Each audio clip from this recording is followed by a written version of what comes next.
हाय friends, मैं हूं Manav. Welcome to movie shoovy. दोस्तों, ठंड बढ़ती जा रही है और मुझे ऐसी सीरीज की जरूरत थी जो एकदम गर्मी पैदा कर दे। तो दोस्तों, मैंने ये सीरीज उठाई जिसका नाम है कोबरा काय। अब मैंने सीजन 1, 2, 3 एक साथ ही देख लिया है दोस्तों, क्योंकि मुझे इतना ज़्यादा इंटरेस्ट पैदा हो गया है इसके अंदर। और मैंने ये सोचा दोस्तों कि ये सीरीज जो है मेरे से अब तक मिस क्यों हुई। दोस्तों, मिस होने का कारण ये है, मैं इसकी थोड़ी सी बैकग्राउंड दे देता हूँ आपको, कि पहले ये रिलीज हुई थी यूट्यूब रेड पे। अब सब लोग तो पैसे खर्च करना नहीं चाहते जब उनके पास नेटफ्लिक्स का, हॉटस्टार का, अमेजॉन प्राइम का, वूट का, ZEE5 का अकाउंट होगा। तो आप यूट्यूब, जिसमें मैं फ्री चीज़ें देखने की आदत बढ़ गई है, अब उसका अकाउंट लेके एक और सीरीज देखना और वीडियो ऑन डिमांड देखना, वो तो किसी के बस का था नहीं, जब तक कोई टेलीग्राम पे जाके कोई एक पायरेटेड वर्जन ना देख ले। तो पायरेटेड वर्जन तो मुझे देखना नहीं था, पर जब जैसे ही मैंने ये सीरीज शुरू करी दोस्तों, मुझे मजा ही आ गया। ये दोस्तों बेसिकली बेस्ड है एक 1984 में एक मूवी आई थी द कराटे किड, उसके ऊपर। ये मैं जैकी चैन वाले की बात नहीं कर रहा हूँ, उससे पहले आई थी, जिसका मैं पोस्टर आपको दिखा रहा हूँ। बहुत ही बढ़िया दोस्तों ये मूवी थी, मैंने बचपन में देखी थी।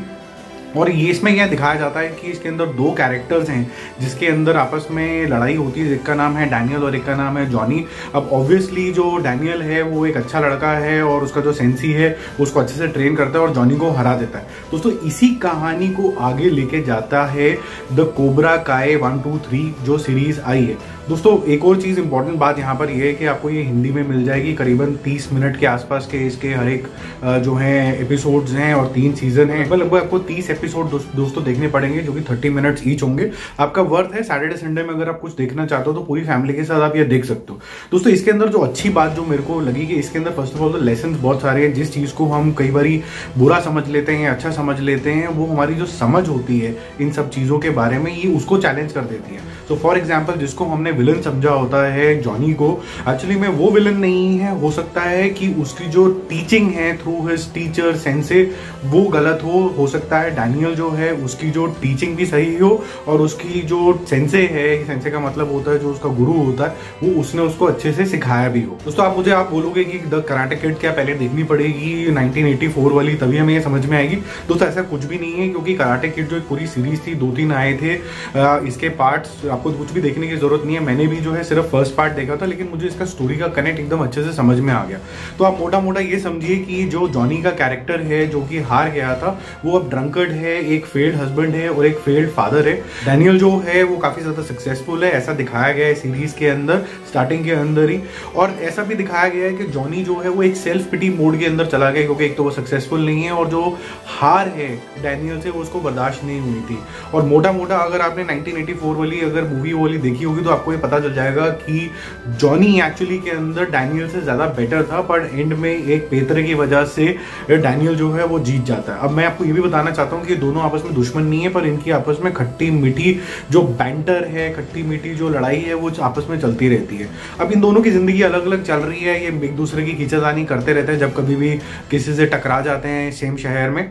बट सारी स्टोरी में दोस्तों चेंज तब आता है, एक नया ट्विस्ट एंड टर्न तब आता है जब मिगुएल नाम का एक लड़का एक फाइट में पड़ जाता है अपने कॉलेज के बच्चों के साथ, और जो है वो गलती से जो है जॉनी की गाड़ी के ऊपर गिर जाता है। अब जॉनी अपनी गाड़ी को बचाने के चक्कर में उस फाइट करता है उन सारे लड़कों के साथ, और ये सब फाइट देख के, इतनी अच्छी टेक्निक्स देख के मिगुएल हो जाता है उसका फैन। वो उसको पुश करता है कि दोस्त, मैं जैसे आपने मुझे बचाया, शायद मैं आपकी भी हेल्प कर सकता हूँ आपकी सेल्फ पिटी से बाहर आने के लिए।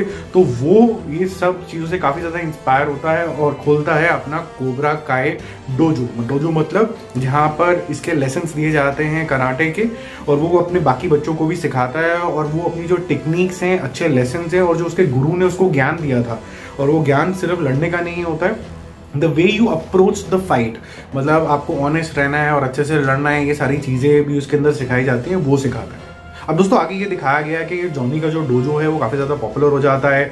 जो बच्चे हैं उसकी फाइट टेक्निक सीख के जो हैं सेल्फ इंडिपेंडेंट हो रहे हैं, और स्पेसिफिकली मिगुएल जो है जिसकी सब लोग पिटाई करते रहते थे, अब वो कुछ अपने स्टंट्स दिखा के लड़कियों में भी थोड़ा हीरो बन जाता है, तो बाकी लोग भी उसको ज्वाइन करना चाहते हैं। अब जैसे जैसे थोड़ा थोड़ा ये सक्सेसफुल होता है इसका कोबरा काय डोजो, अब जो सड़न मचती है वो बचती है डैनियल को, और डैनियल चाहता है कि वो उसको प्रूव कर दे कि उसका डोजो जो है वो ज़्यादा बेटर है, क्योंकि डैनियल आपको ये लगता है कि जॉनी से बेटर सेंसे उसके पास था, not only from the point of view fighting but also from the point of view how to fight, जो लाइफ लेसन होते हैं, टीचिंग होते हैं। तो अब इन दोनों के बीच में जो खट्टी मीठी बैंटर होते हैं, लड़ाइयाँ होती हैं, वो एक्सटेंड हो जाती हैं इनके ग्रुप्स में भी। फॉर एग्जाम्पल जो डोजो है जॉनी का और जो डोजो है डैनियल का, उसके अंदर जो बच्चे हैं वो भी आपस में लड़ाई करते हैं और उनका थोड़ा सा खींचातानी हो जाती है, जैसे इंडिया पाकिस्तान समझ लो। दोस्तों अब ये जो फाइट है वो सिर्फ जॉनी और डैनियल की नहीं है, बल्कि उनके जो स्टूडेंट्स हैं अपने अलग अलग डोजो के अंदर उस तक भी एक्सटेंड हो चुकी है। और ये वही बच्चे हैं जो सेम